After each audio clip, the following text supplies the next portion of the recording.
Here we are at the main registration for Western States. This is the medical check line. The day before the race, you will sit down at one of these tables, be weighed, with your blood pressure and heart rate taken.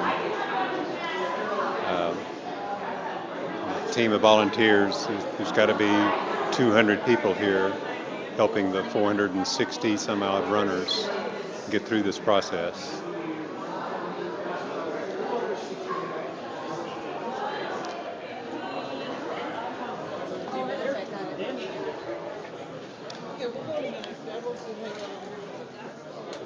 I don't know if you can tell or not, your picture is being taken in a separate section of the registration process.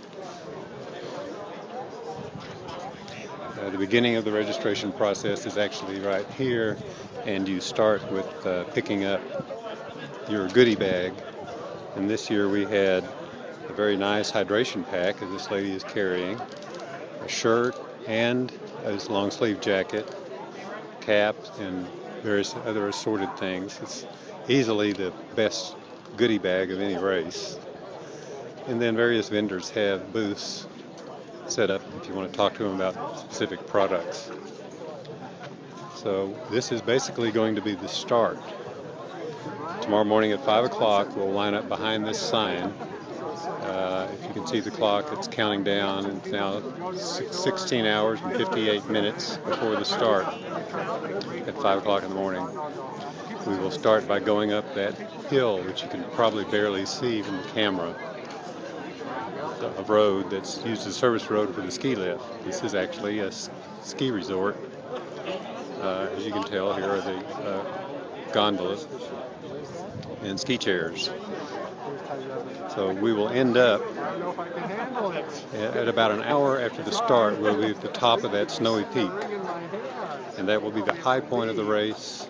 We will be mostly losing elevation after that.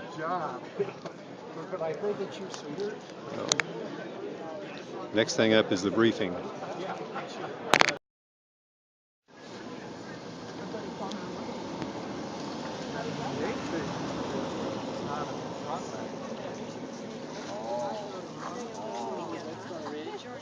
Is he videoing us, or are you videoing us? Yes, I am. Very good. All right, Drew.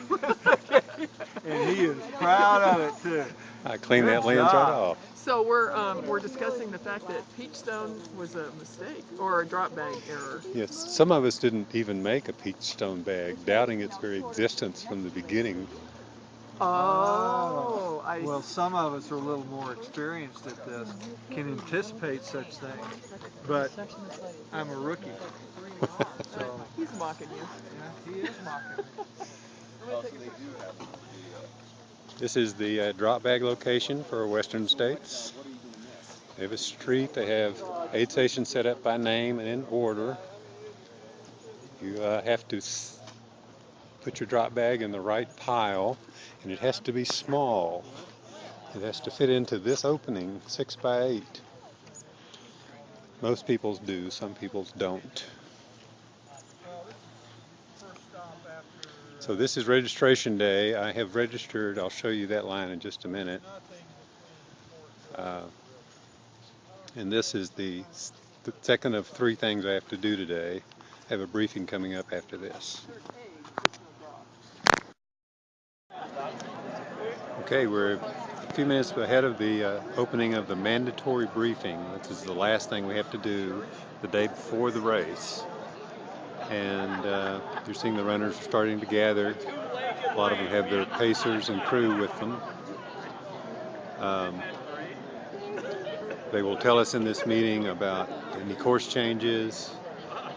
They'll warn us about medical issues like dehydration, and try to give us all the information they can to help us finish the race safely. And they'll tell us a little bit about the history of the race, and they'll hand out a few service awards. And we have to be here to listen to this, so we are. Char, do we have an extra plate to pour the oil on? Oh, little plates, Are we yeah. supposed to do I that think on there are. our- No, we could do that actually. I've got some. Oh, yeah. I think we've got some. Do we have any pepper or salt or? There's salt and pepper. Drew doesn't get any salt though. No added salt. Hey, Drew, how was your blood pressure? Just a tiny bit better on the low side. So it's obvious, the machines are obviously wrong. And They're I, obviously super hot. They're obviously Yeah. What's yours? Well, you know, they were saying in this, I believe, that the altitude does play a big part in your blood pressure. in the machine or in the, Mine was high, but I was also excited. What? You know, I was excited. When it was 132. It's buffet. Here, I'll show you what to do. Here's a Did they put plate. it on here? Yeah. Over 83. Yeah. I'm 34 to 83, and I'm typically. This is if I go Huh. a quarter of a mile. If I don't, and even if there's no choice. I didn't know they had No those. choice. If there's no choice, I normally just go to give Luke's, me a confidence marker. buy the Just shoes give me there. something that tells me I'm not going hard. You know, that's all I want. And I can understand if you're at the marketing, so you have to take it all down, but I still have that little confidence that every so often. It's a little more shoe. I like running when I was running in regular shoes. I liked running in lightweight race shoes. You know, that would allow me to get not quite flats, but a cushioned racer basically. That would, you know, where I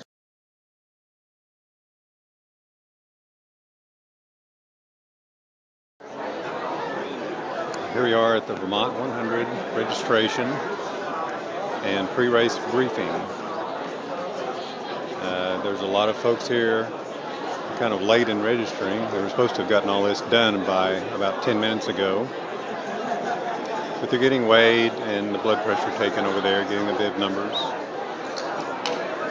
I know one other runner here, that's Scott Eppelman from my hometown, Fort Worth. And my friend Mark Linden is here to pace and crew me. Generally just kick my butt when I need it. And you might be able to see in the distance there are horses here, because this is also a horse race. The horses run 100 miles. They start an hour after the runners start. And of course they'll pass us all because they're faster.